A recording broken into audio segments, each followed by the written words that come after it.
પચવામાં હળવી, વ્રત ઉપવાસમાં ખાઈ શકાય તેવી એકદમ ટેસ્ટી હેલ્ધી મસાલા રોટલી.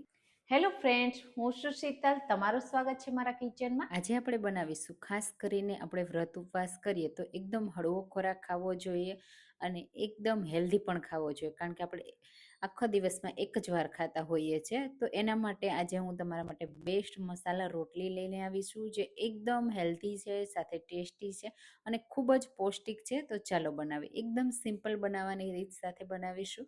તો હું અહીંયા 1 નંગ બાફેલું બટેટું લઉં છું.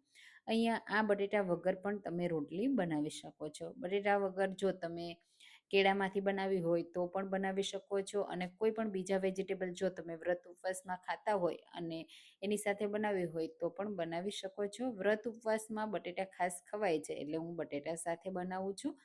તો આ રીતે આખા બટેટાને આપણે ખમણીને તૈયાર કરી લેશું. તો તમે આવી એકદમ હેલ્ધી પૌષ્ટિક વ્રત ઉપવાસમાં રોટલી ખાવ છો કે નહીં, મને કમેન્ટમાં ચોક્કસથી કહેજો. અને હા, તમે મારી રેસીપી કઈ સિટીમાંથી જુઓ છો ને એ મને જરૂરથી કહેજો, મને ખૂબ ગમશે. તો અહીંયા તમે જુઓ, આપણે આખા બટેટાને આ રીતે ઝીણું ખમણથી ખમણવાનું છે. આદું ખમણવાની ખમણીથી મેં ખમણ્યું છે. હવે આપણે એમાં એડ કરીશું રાજગરાનો લોટ. 3/4 કપ મેં લીધો છે. હવે અહીંયા તમને જરૂર લાગે ને એટલો તમે લઈ શકો છો. હવે રાજગરાનો લોટ છે ને એ પચવામાં એકદમ હળવો હોય છે અને ખૂબ જ પૌષ્ટિક હોય છે. હવે એમાં આપણે થોડા મસાલામાં આદુ મરચાંની પેસ્ટ, લીલા ધાણા, શેકેલા જીરાનો પાવડર અને સિંધવ મીઠું એડ કરીશું. જો તલ ખાતા હોય વ્રત ઉપવાસમાં તો એડ કરવાના, અને વ્રત ઉપવાસ વગર જો તમે બનાવતા હોય તો તમે તલ જો ખાતા હોય તો તલ એડ કરી શકો છો. હું વ્રત ઉપવાસમાં એડ કરું છું એટલે મેં એડ કર્યા છે. અને ખાસ કરીને આ પૌષ્ટિક રોટલી છે ને વ્રત ઉપવાસ વગર પણ હું બનાવું છું. મારા બાળકોને ખાસ કરીને ખવડાવું, બાળકોને પણ ખૂબ ભાવે છે. તો જો તમે આવી રાજગરાની રોટલી ટ્રાય ના કરી હોય ને તો ચોક્કસથી એકવાર મારા કહેવાથી ટ્રાય કરજો. એક તો ટેસ્ટી પણ છે અને ખૂબ જ પૌષ્ટિક અને હેલ્ધી પણ છે. હવે અહીંયા આ રીતે બટેટા સાથે આપણે લોટને મિક્સ કરવાનો છે. અહીંયા જરૂર લાગે ને તો તમે થોડું પાણી સ્પ્રિંકલ કરી અને લોટને મસળી અને બાંધી શકો છો. રાજગરાનો લોટ ગ્લુટન ફ્રી હોય છે, સાથે પચવામાં તો હળવો જ હોય છે અને ખૂબ જ પૌષ્ટિક હોય છે. જો તમે વ્રત ઉપવાસમાં રાજગરાનો યુઝ ન કરતા હોય ને તો જરૂરથી તમારે વ્રત ઉપવાસમાં એડ કરજો, અને ખૂબ જ એવો તમને આખો દિવસ એનર્જીથી ભરપૂર રાખશે. હવે અહીંયા જુઓ, લોટ બંધાઈ અને રેડી થઈ ગયો છે. તો આપણે જેટલો લોટ અને 1 બટેટા લીધા છે ને એમાંથી 4 રોટલી બનીને તૈયાર થશે. તો એક વ્યક્તિને થાય ને એટલી જ આજે હું રોટલી બનાવું છું. અને પહેલાં આપણે આને સ્મૂથ કરી લઈશું. જો તમને ટાઈમ હોય તો તમે રેસ્ટ આપી શકો છો, પણ લોટને રેસ્ટ દેવાની કોઈ જરૂર નથી, એટલે હું નથી આપતી. આ રીતે સ્મૂથ બોલ્સ બનાવી લેશું. અને પછી આપણે એને વણવા માટે આ રીતે બટર પેપર લઈ લેશું, કોઈ પ્લાસ્ટિક શીટ લઈ લેવાની. અને હવે એ જ પાછા રાજગરાના લોટમાં આપણે ડીપ કરી લેશું, અને ફરીથી આપણે એને હળવા હાથથી વણી લેશું. જે રીતે આપણે રોટલી વણીએ ને એ જ રીતે અહીંયા રાજગરાની મેં મસાલા રોટલી બનાવી છે. જો તમારે સાદી રોટલીની રેસીપી જોતી હોય કે રાજગરાની એકદમ સિમ્પલ અને સાદી રોટલીની રેસીપી, તો મને કમેન્ટમાં કહેજો, હું તમારી સાથે રાજગરાની રોટલીની રેસીપી શેર કરીશ. અને ખૂબ જ હેલ્ધી પૌષ્ટિક એવી આ ગ્લુટન ફ્રી રોટલી મેં ઘણી બધી શેર કરી છે મારી ચેનલ પર, તમે જરૂરથી ચેક કરજો.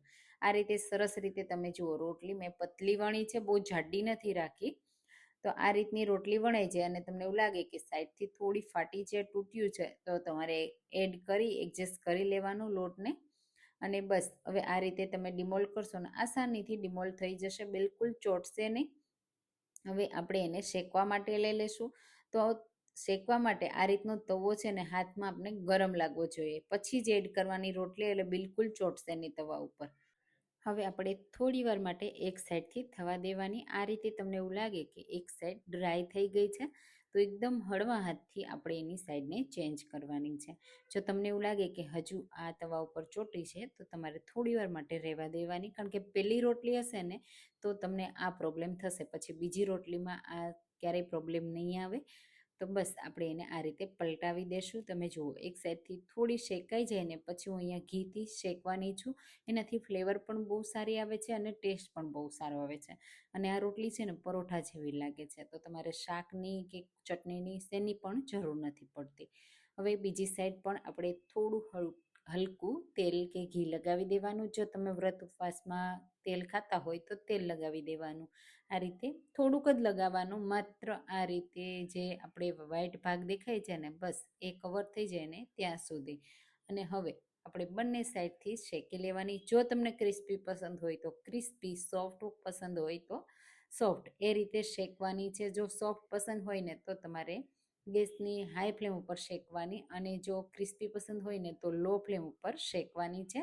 અને બસ આ રીતે ફેરવતા જઈ અને બધી રોટલી બનાવતી જવાની, શેકતી જવાની. એકદમ સિમ્પલ છે, ટેસ્ટી એટલી કે બાળકો પણ માગી માગીને ખાઈને એવી આ રોટલી છે. તો રોટલી તમે જુઓ પરફેક્ટ શેકાઈ ગઈ, કલર પણ ખૂબ સરસ એવો આવ્યો છે.